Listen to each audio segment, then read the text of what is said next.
नमस्कार, विंध्या टाइम्स के खास प्रोग्राम आज का इतिहास में आपका स्वागत है और आपके साथ मैं श्रेया। आज है 28 जुलाई।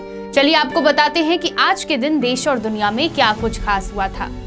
आज के दिन 1858 में उंगलियों के निशान को पहचान बनाने वाले ब्रिटिश विलियम जेम्स हार्शल का जन्म हुआ था। उन्हें एहसास हुआ कि उंगलियों के निशान सभी के अलग होते हैं और उनका इस्तेमाल पहचान के लिए किया जा सकता है। बतौर आईसीएस अधिकारी हस्ताक्षर की बजाय आधिकारिक दस्तावेजों पर उन्होंने अपनी उंगलियों के निशान का इस्तेमाल किया। आगे चलकर उंगलियों के निशान देना कैदियों और अपराधियों के लिए कानून बन गया। आज के दिन 1914 में प्रथम विश्व युद्ध की शुरुआत हुई थी। पहला विश्व युद्ध 1914 से 1918 तक मुख्य तौर पर यूरोप में व्याप्त महायुद्ध को कहते हैं। यह महायुद्ध यूरोप, एशिया व अफ्रीका, 3 महाद्वीपों और समुद्र, धरती और आकाश में लड़ा गया। इसमें भाग लेने वाले देशों की संख्या, इसका क्षेत्र तथा इससे हुई क्षति के अभूतपूर्व आंकड़ों के कारण ही इसे विश्व युद्ध कहते हैं। यह युद्ध लगभग 52 माह तक चला और उस समय की पीढ़ी के लिए यह जीवन की दृष्टि बदल देने वाला अनुभव था। करीब आधी दुनिया इस हिंसा की चपेट में चली गई और इस दौरान अनुमानतः 1 करोड़ लोगों की जान गई और इससे दोगुने घायल हुए थे। इसके अलावा बीमारियों और कुपोषण जैसी घटनाओं से भी लाखों लोग प्रथम विश्व युद्ध के दौरान मारे गए थे। आज के दिन 1925 में हेपेटाइटिस का टीका खोजने वाले बारुक ब्लमबर्ग का जन्म हुआ था। 28 जुलाई को विश्व हेपेटाइटिस डे मनाया जाता है। हेपेटाइटिस बी विश्व का सबसे अधिक सामान्य लिवर का संक्रमण है। यह हेपेटाइटिस बी वायरस के कारण होता है जो लिवर पर हमला करते हुए उसे क्षति पहुंचाता है। आज के दिन 1979 में चौधरी चरण सिंह देश के 5वें प्रधानमंत्री बने।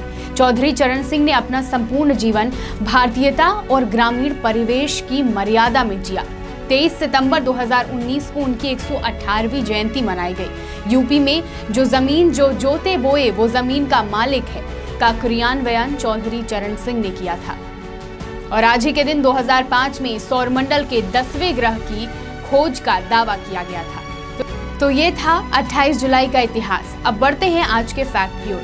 क्या आपने कभी सोचा है कि डॉक्टर्स हमेशा हॉस्पिटल में व्हाइट कोट क्यों पहनते हैं? कोई और कलर क्यों नहीं प्रेफर करते? दरअसल डॉक्टर्स सफेद कोट इसलिए पहनते हैं क्योंकि वो दिन भर हॉस्पिटल में रहते हैं। तमाम तरह की लिक्विड चीजें यानी कि ब्लड और केमिकल्स के आसपास वो रहते हैं। लैब में भी क्योंकि काम करते हैं और अगर इन केमिकल से बचने के लिए वह व्हाइट कोट पहनते हैं। अगर उनके ऊपर डायरेक्ट कोई केमिकल लगता है तो वो उनकी बॉडी को नुकसान पहुंचा सकता है। और सफ़ेद कोट उनकी एक तरह से रक्षा करता है क्योंकि अगर सफ़ेद कोट पर कोई ब्लड या कोई केमिकल गिरता है तो वो साफ तौर पर नज़र आता है। और दूसरा कारण ये है कि व्हाइट कलर क्लीनलीनेस को दर्शाता है यानी सफाई को दर्शाता है। जब डॉक्टर्स हॉस्पिटल में रहते हैं तो उनको इस बात का ध्यान बहुत रखना पड़ता है कि उनके हॉस्पिटल में या उनके आसपास क्लीनलीनेस रहे, मतलब सफाई ज़्यादा रहे। तो ये 2 कारण हैं जिसके कारण डॉक्टर्स हमेशा व्हाइट कोट पहनते हैं। तो ये था 28 जुलाई का इतिहास। अब आते हैं आज के सवाल की ओर, लेकिन उससे पहले उन 4 विजेताओं के नाम आप देखिए जिन्होंने कल के सवाल में सबसे तेज और सही उत्तर दिया था। अब आता है हमारा आज का सवाल। मेरा आज का सवाल है, भारत में पहली मैगजीन कौन सी छपी थी? आपके ऑप्शंस हैं बाल बोधनी, द वीक, मार्तंड या फिर सुधाकर। इसका सही आंसर जानने के लिए कल का एपिसोड जरूर देखें। बहुत बहुत धन्यवाद।